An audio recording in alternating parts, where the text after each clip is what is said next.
Hello, today I'm going to show you how to edit the settings of your car, of your Audi A4 S401 using the multimedia interface. Let's have a seat and we are going to check now the car settings on our car or in our car and with using our multimedia interface. This is located over here to make a setup.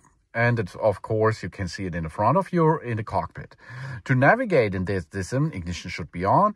You can use this device here. This is a joystick. You can go up and down. You can agree or go to the settings by pushing it down. You can go left, right, up and down with that button too.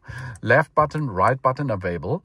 And of course, you have here a back button that means go one step back. Or if you are nearly somewhere deep in the folders, you can go to menu, then you're back in business on the main screen.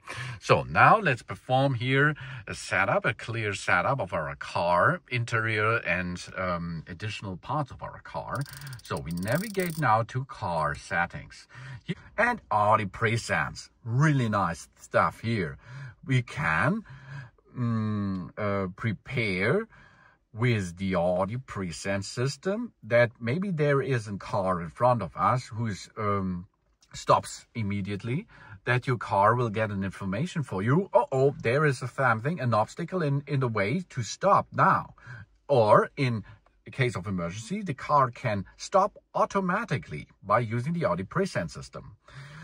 We can switch that on and we can switch that off, of course, but you should not switch that off. So switch it on, please.